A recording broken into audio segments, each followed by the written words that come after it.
viewers, physics is a law of nature. In our everyday life, we come across various types of motion. Now to start with, if I draw a ray over here, OA on the x-axis and OB on y-axis.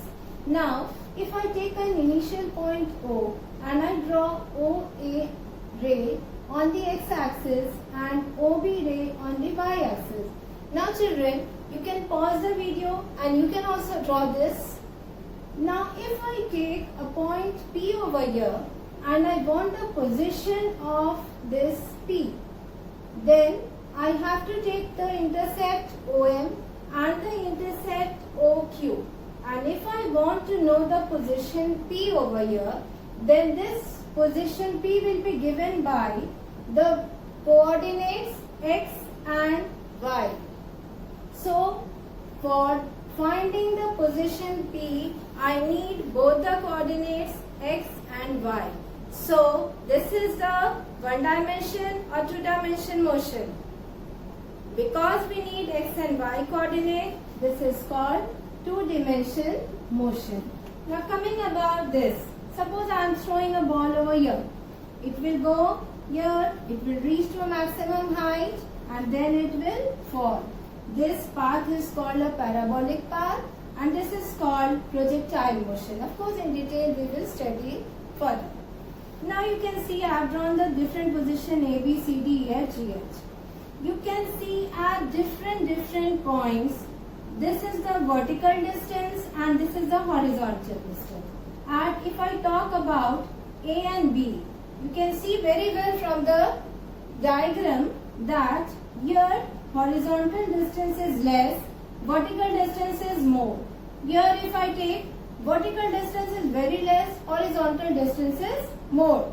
So that means both the vertical distance and horizontal distance both are changing and they are not changing in the same manner.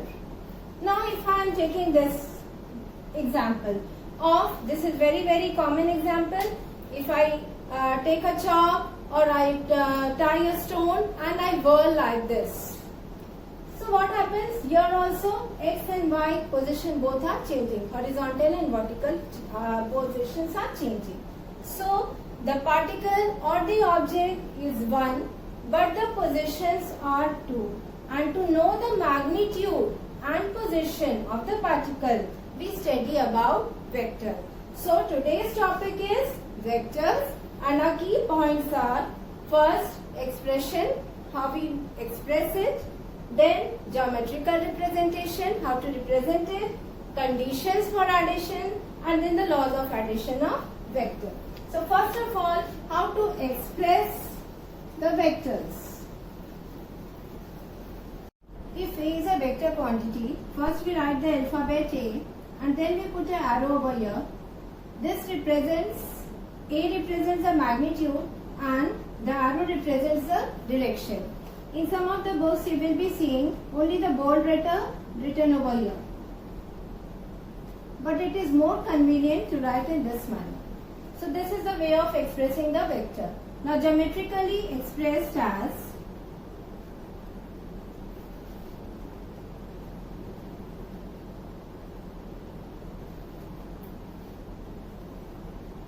this arrow, this is called the head and this is called the tail. This is the geometrical expression of the vector quantity.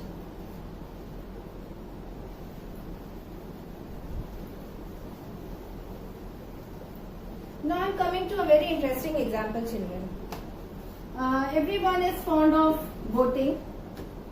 Now if I talk about river current, this is your velocity of river and if this is a pond which of course is static and here there is a boat. Now I have started the engine of the boat. Now its velocity is VB. Now this boat I am keeping it over here. That means now I want to cross the river. First it was static, now the boat is here. Now I am putting the boat over here. That means I want to cross the river which has some current VR. So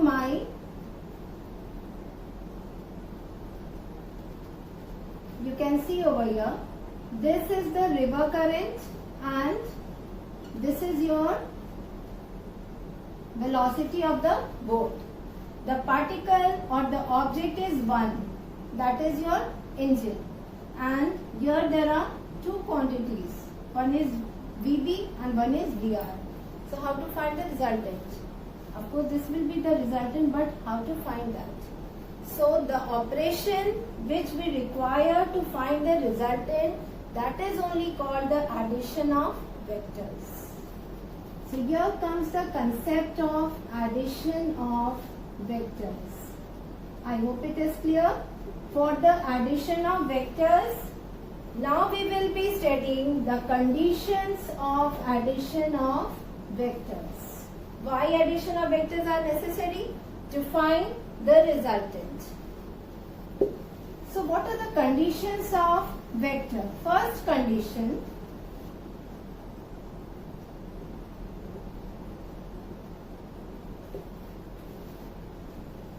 for example, let us take an example of algebra.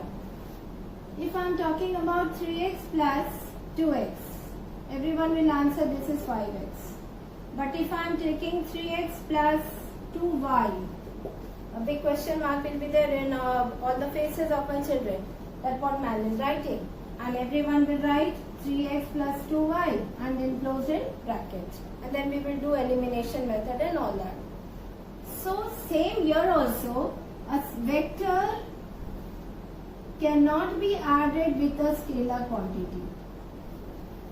Second thing, a vector of course can be added with a vector quantity, but both the vectors should have same nature. Now what does this nature means here? Nature means that displacement will be added to displacement or velocity will be added to velocity.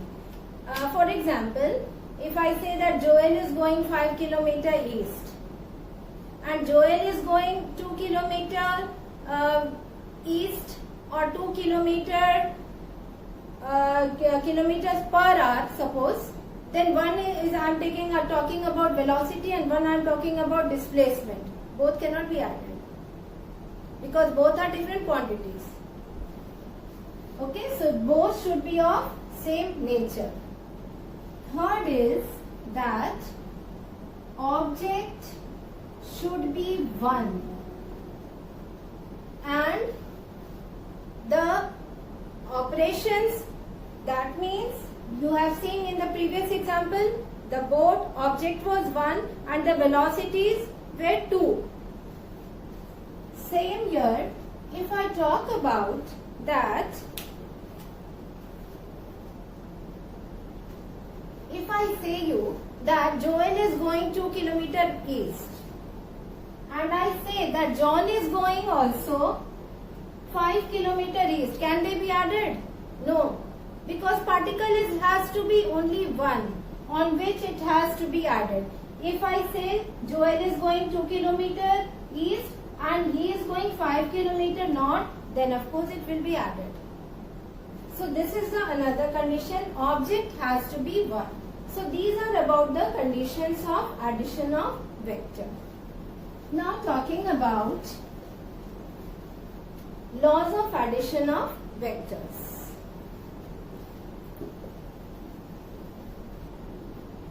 Now addition of vectors. If OA is 3 meter and AB is 4 meter. Now this is the head and this is the tail. Again this is the head and this is the tail.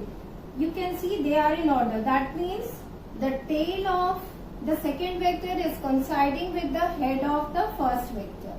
Then this is the resultant. That means the head of the resultant is coinciding with the head of the second vector. This is called the resultant. And how do we get the resultant? You can see this is 90 degree. These two vectors are at right angles to each other. So in this right angle triangle, R square will be equal to OA square plus AB square. So what will be R equal to? Very easy. This is your 3 and this is your 4. So 9 plus 16. That means R is how much? 5 meter. So this is very convenient, but it is not necessary every time that this angle is 90 degree. So what if angle is not equal to 90 degree? If angle is not a right angled triangle, then we take two laws of addition of vector. First is your triangle law of addition.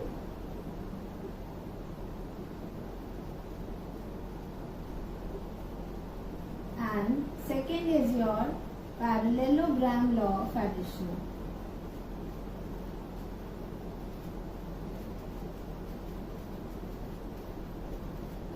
And here we will see how we take the resultant, how we will find the resultant. Now triangle law of addition. You can see, children, here. This is the head of the vector A and this is the tail of the vector B. These are coinciding over here and the resultant vector is this, which I have represented with R. And the head of this is coinciding with the head of B.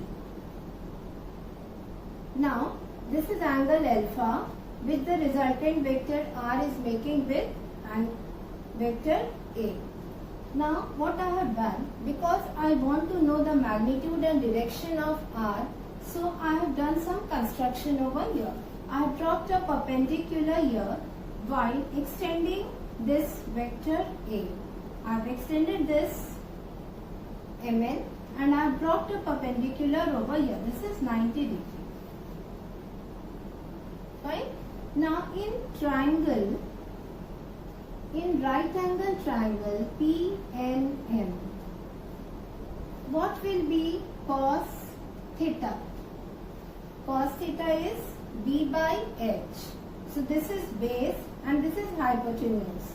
So this will be MN upon PM. Now this PM is your B. So MN upon B. So what will be MN equals to B cos theta. Let us put this equation number 1. Now in the same triangle, what will be sin theta equal to? Sin theta is perpendicular upon hypotenuse. Perpendicular is your PN. So PN upon PM. What is your PN? It is your B. Therefore, PN equals to B sin theta. So we are getting these two equations over here. Mn equals to B cos theta and Pn equals to B sin theta. Now in this bigger triangle, in triangle PNO, this one, this whole triangle, what is your, in this triangle, big triangle, R equals to, this resultant equal to, R square will be equal to what? This is also right angle triangle. So from Pythagoras theorem, R square will be equal to ON square plus PN square. Now what is this ON square? We can write this as OM plus MN whole square plus PN square. Now put us the value. OM is what? A. What is MN? B cos theta. So B cos theta whole square. And what is Pn? B sin theta. So this will come out to be A square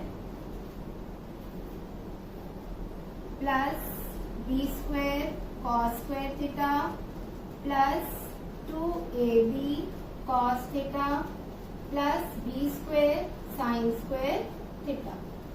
Now this b square and this b square cos theta, your b square we can take as common.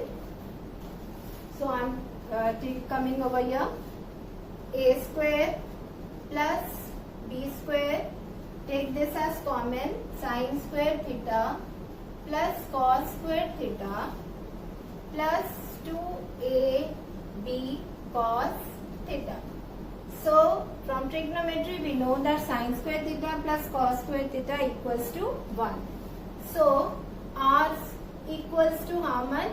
Square root of a square plus b square plus 2ab cos theta. This is the value of magnitude of the resultant.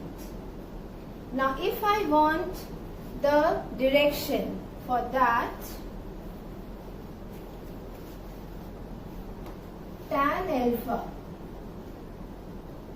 alpha is perpendicular upon base. So perpendicular is my Pn upon On. What is Pn? Pn is equal to b sin theta and On is your Om plus Mn. So a plus b cos theta. So alpha equals to tan inverse b sin theta upon a plus b cos theta. So this is the way to find the magnitude and direction of the resultant. The second law is parallelogram law of vectors. Law of addition is parallelogram law of addition when the vectors are not in the order. That is, the tail of one is coinciding with the tail of the other. You can see over here. And the resultant is given by the square root of a square plus b square plus 2ab cos theta. In the same manner, we drop a perpendicular over here and we find the resultant over here as we had done in the triangle law of addition. And we find the direction of the magnitude of the resultant in the same way as we did in the previous case. Now, the resolution of vector is left, that will be done in the next class. Thank you, children.